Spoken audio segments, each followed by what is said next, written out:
Hey guys, Alex here from Homeschool of Bel Air. On today's video, I'm going to be sharing with you guys my spiral binding machine. If you guys are interested to see what I use and how I use it, stay tuned.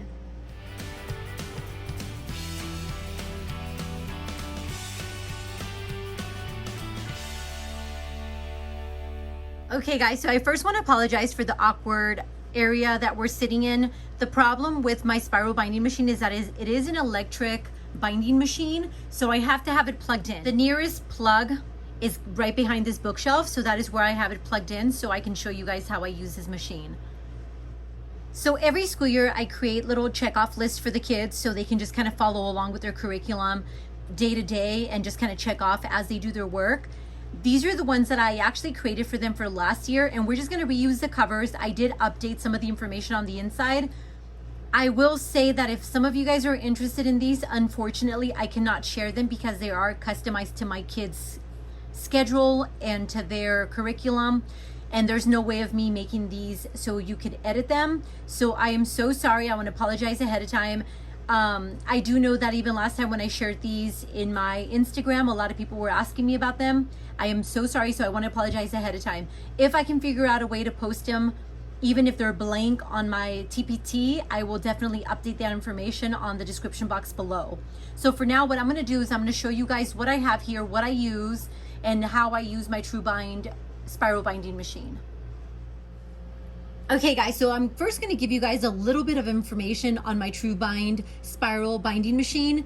Now this particular machine we got from a company called LAMINATION and they sell a ton of different Trubind machines. Now the one that I got when I did my research punches a 4:1 ratio when it comes to the holes.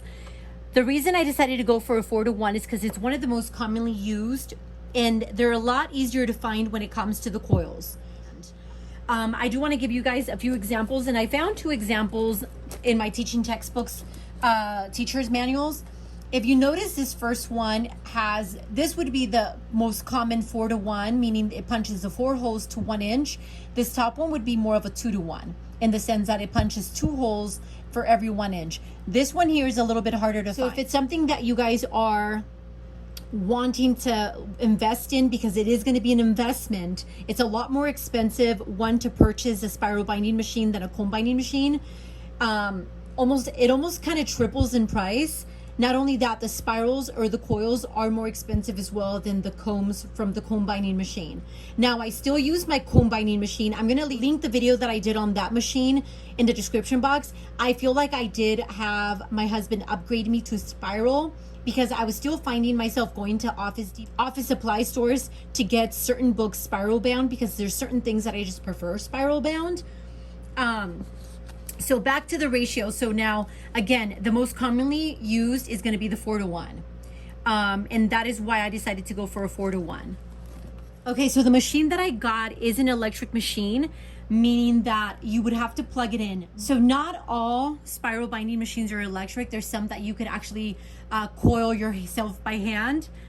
And I do find myself actually coiling a lot of my workbooks by hand because sometimes I just can't move my machine because it is rather heavy. And I'll go ahead and give you examples of both ways of doing it.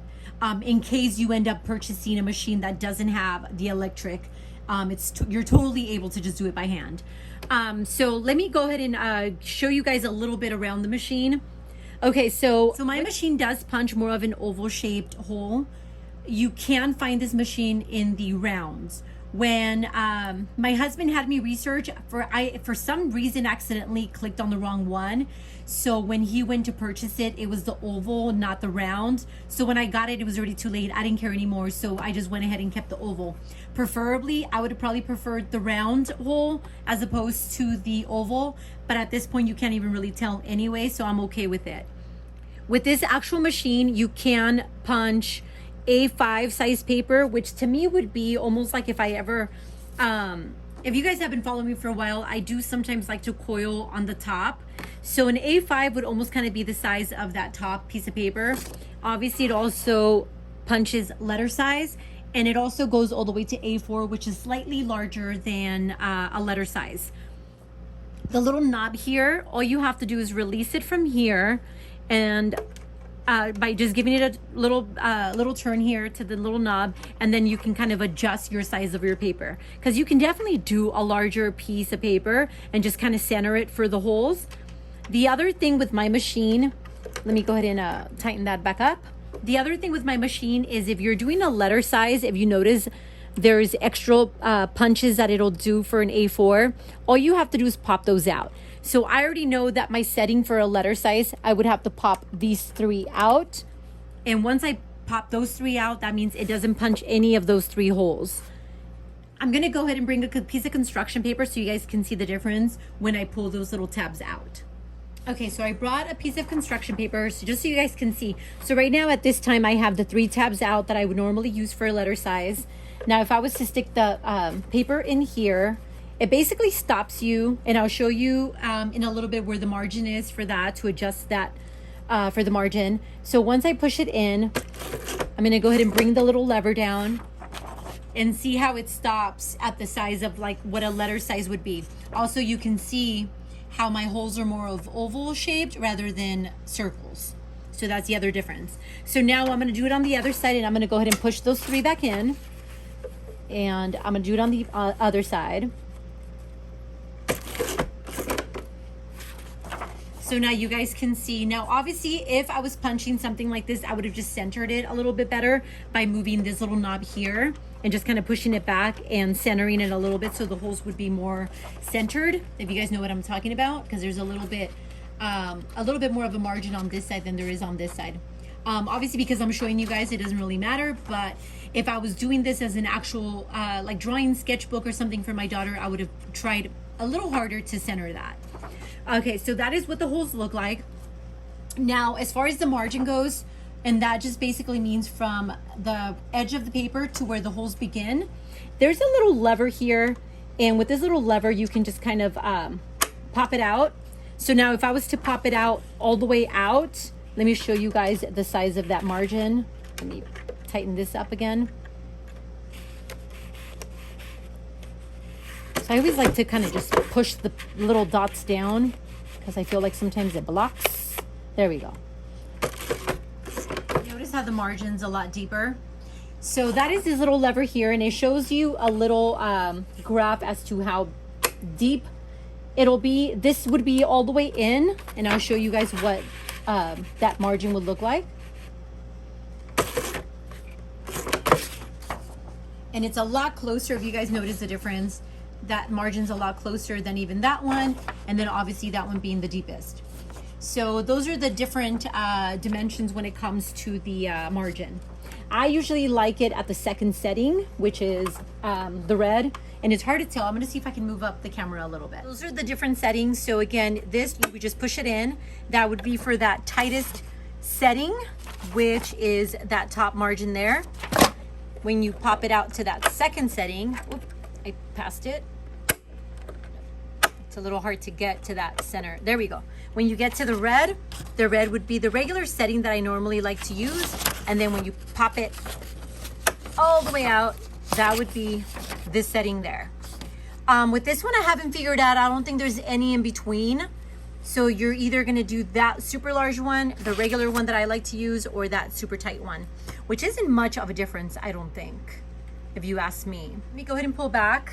So now, as far as the power goes, when the machine is plugged in, you could either turn it on and this starts to spin. You guys see that? It starts to spin. It's kind of hard to see, but it's spinning. See, it's pushing my finger forward.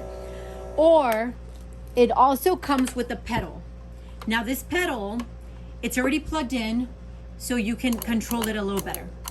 So as you pedal it, I prefer the pedal because then I feel like I can control it a little bit better.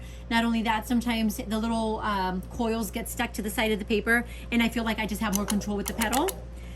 So that is what that is. With the spiral binding machine, you also need clippers. Okay, so when we purchased my Trubind spiral coiling machine, we ended up getting a deluxe set from the website. And what that means is that it came with one small pack of the Trubind, the smallest coils, which are, let me see, the dimension is 6 millimeters or 1/4 of an inch. It also came with the pliers. Now, I'm not sure if they all come with pliers. I just know that my machine came with the pliers. So if you are going to be investing in one of these machines, read the description to see if it does come with the pliers, because you are going to need them. The other thing that my deluxe set that I got came with is a pack of 100 of the poly covers. And it came with one set, which is just a regular clear cover, or it doesn't have the name of it, but it's more of like it has like little ridges, and it's more of like that iridescent kind of looking. It still looks clear. When it comes to the kids, they kind of prefer this. So for a lot of their workbooks, I try to just kind of use a little, this one here. But that is what my little deluxe set came with. Now it's a little pricier. I believe it was $349 for the whole set. But I believe it was just like $50 extra, I want to say. Now I'm not certain on the prices. I could be wrong. Like I said, I'm going to try to link everything in the description box so you guys can just kind of do your own research. With anything, guys, I recommend just doing your own research, because I know also prices change on a lot of things year to year. And I did purchase mine last year, so I don't know how the prices have fluctuated when it comes to the coils, when it comes to the machine, when it comes to the poly PVC cover pages. I'm not sure. So like I said, I would say I'm gonna guide you guys in the direction, but you guys would have to do your own research. I don't want you guys to take my word for it, because what if you guys find a cheaper machine up through Amazon? Okay guys, so this is the website where I got it, and it's called LaminationDepot.com. Now when you first type in Trubind, you're gonna have a bunch of selections on different spiral binding machines, from heavy duty electric ones to regular manual ones. Now the one that I have is this particular one here, which is the TBS20AP. It's a coil binding machine. It is manual, but it's also electric. It is an oval punch. Obviously there's round punch, and then there's oval punch. Okay, so this one, mine has a foot pedal. That is why the price difference. Mine was $349. I don't know if you guys can see that. The other one that's also an electric one, that one is $299. The reason for that is because it doesn't have a foot pedal, and I'll show you guys that in a second. I'm trying to think what else would be the difference.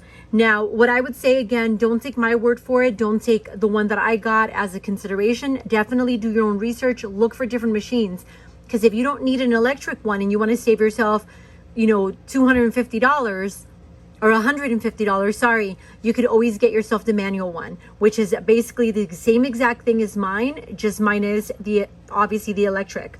But I'll show you guys how to use mine with basically both ways. So I just wanted to give you that little bit of information before I go on with my video. Okay, now let's go ahead and discuss coil sizes. Now, when it comes to the coil sizes, you're gonna have something as small as a 6mm or a 1/4 of an inch. And that would be more like a 20 to 30 page capacity. The next one would be and I'm trying to see if I have them in order, because I would like to show them to you guys in order. More or less a 13mm, which is about a 1/2 inch. And these are probably some of the ones that I use probably the most. This one has a capacity of about 100 pages, I want to say 70 to 100 pages, I think. And most of the time it gives you the measurements here, and it does give you the information right on the coil binding machine. So it'll give you the spiral size. And unfortunately I do not have my glasses, so I can't see, but hopefully you guys can see the sizes and the capacity of paper amounts. And this would be a regular 20-pound paper. So obviously if you're using a 20-pound or a cardstock, obviously this is going to change. So there's that. Now let me go back to the coils. Okay, so the next size up would be, and I don't remember the exact measurements because this is something that I got through Amazon, not through the company Trubind. This I want to say is a little bit smaller than the 1/2 inch. And this one here, I believe, is more of like a 70 to 90 page ratio or capacity. And then the largest one being this one, which is a 20mm, which is 3/4 of an inch. Now this would be more of like your thicker workbooks or teacher's manuals. Here would be about 150 pages, give or take, based on, obviously, again, the pound of the paper.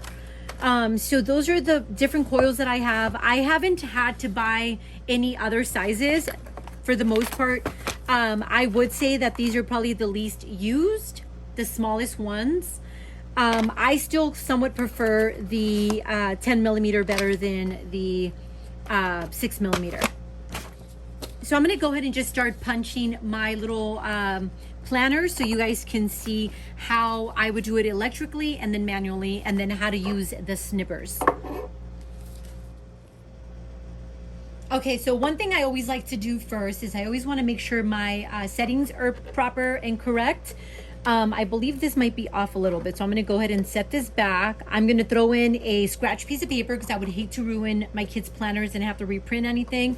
I'm going to go ahead and pull out the 3 tabs that I already know I don't need for letter size. And for that, I'm going to make sure my margin is set correct, which right now I do want it at the lowest setting. And I always like to kind of pull the lever down just to make sure that the holes are clear and the little dots aren't stuck in there, because sometimes they can stop the paper from going in. So I always do that. So I'm going to go ahead and get a scratch piece of paper and shoot it through to make sure that the settings are correct and exactly where I want them. So here's my scratch piece of paper. I'm going to go ahead and push it in to where it stops. You don't want to force it in, you just kind of want to gently push it in. I usually like to hold it a little bit in place before I pull the lever down. So there I see that the top is a good little setting away from the top and bottom margins. The margin is nice and the holes are all punched through. So I think I'm ready to go ahead and make my little planners. My machine has a 20 punch ratio, so it can punch up to 20 sheets at a time. If it's cardstock, like for instance my cover's cardstock, I usually just do 1. So I'm going to go ahead and push that in first. And there's the first cover page. My boys' planners, just as an FYI, is actually 20 pages. I don't like to do 20 pages at one time because I always feel like it's a little bit of a struggle to pull the lever down, and I don't like to struggle with it because I don't want to mess up the little punch hole blades. So what I do is I still kind of just do between 7 and 10 pages at a time for the most part. And you guys can see, even with that, I struggled a little bit. That's part of the reason why I don't like to do the full 20. And there's the back side. And then this is the back cover. For back covers, I usually just use solid cardstock. And there's the back cover. So I'm going to go ahead and speed it up and finish the last 2 planners.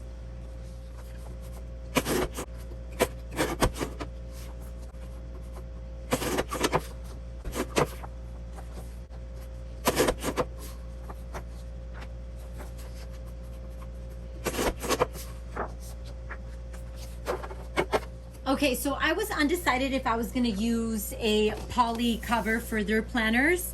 I decided to go ahead and do it mainly because this is going to be something that takes them throughout the whole school year, and I want to add an extra sense of reinforcement to that cover page. So I'm going to go ahead and get 3 of those, which is this one here, and I'm not going to punch all 3 at the same time.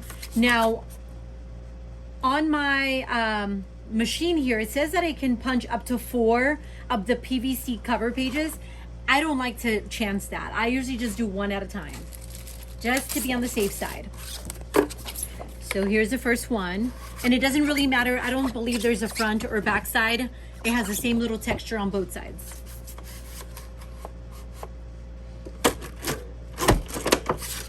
So there it is. All right, so there's Vincent's, and there's Adrian's. Okay, so now what I'm gonna do is I'm gonna find the coil size that'll fit this. Most likely I'll be able to get away with probably the smallest one. It might be a little bit tight fit, but for what they're gonna be using it for, I'm not gonna worry too much about it. I think they'll be fine with the I believe this is a 6 millimeter. So one of the first things I like to do, and I'm gonna stack the papers up first, is I always like to keep some of these little paper clips around, and I like to clip them on both sides so that the papers don't shift on me when I'm trying. So now I have a little paper clip on either side, and that just ensures that all my papers are going to be stacked up nice and good without me having to hold it really super tight. So there's that. All the holes are aligned perfectly. I always want to make sure of that. The edges are all met up. So I'm going to do 3 different ones. I'm going to do it with this little thing on, so you guys can see how that works. I'm going to do it hand manual and then with the foot pedal. So you always want to insert it first.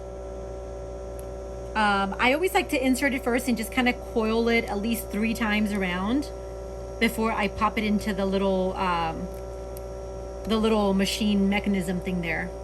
Okay, so once I have those 3, they're pretty good aligned, and all you do is press it against, and I don't know if you guys can see that, it starts to coil it automatically.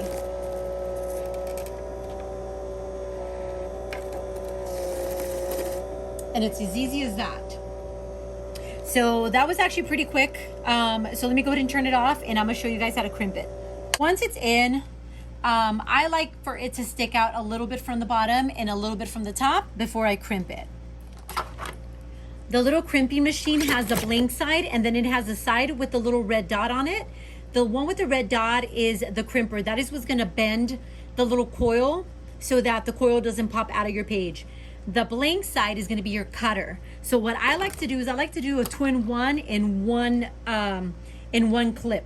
So what I do is the side that I want it to bend on, which is on this side, that's where I press it, and I kind of press it straight on. And everyone has different ways of doing it.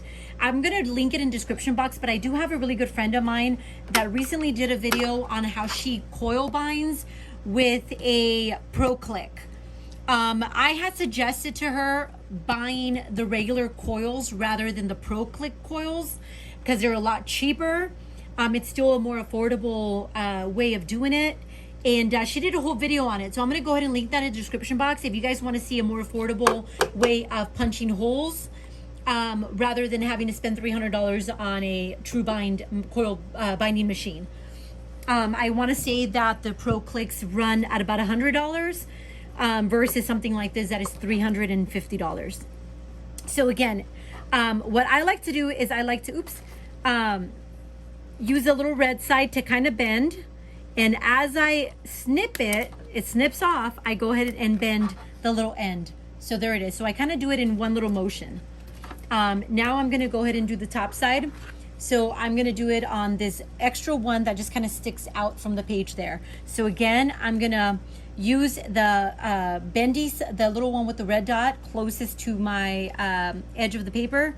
I'm gonna try to do it in one swoop. So I cut, or snip, I should say, and then bend in one little quick motion. So there it is.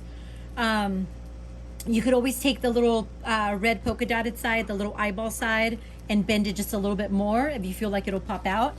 But that should work. That should hold the pages in. And then I just take off my little paper clips, and there you have a little booklet. So let me go ahead and do the other ones. I'm gonna do the next one with the foot pedal. Okay, so again, I'm gonna go ahead and stack my papers. I'm gonna add my little paper clips to each end. Okay, so I'm gonna go ahead and clip the other end. There we go. And again, this time I'm gonna use the foot pedal so you guys can see. And I'm gonna do the same thing. I'm gonna just kind of do at least the first 3 holes by hand. And there we go, we have it started off. There it is. I have my little foot pedal, which is right here. I'm gonna stand up a little bit so I can, use the foot pedal. All right. So with the foot pedal, I like to do it little by little. There we go. I don't know if you guys can see that. It's catching. Oh, there we go. So there it goes all the way in. And this time it actually left a little bit of a, pretty much how I like it, sticking out for a little bit from the top, a little bit from the bottom. So again, I'm going to take my crimpers and go ahead and crimp those ends.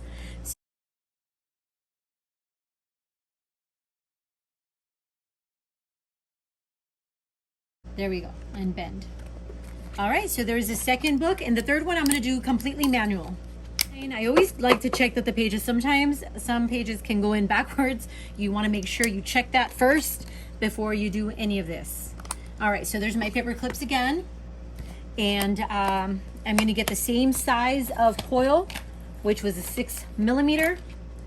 And this time, because I'm doing it manually, I'm gonna just go ahead and use my hand the whole way through. And once you get it in, it could actually go rather fast. So once you get it in, and all you have to do is spin, spin, spin, spin, spin. And even by hand, it goes by pretty fast.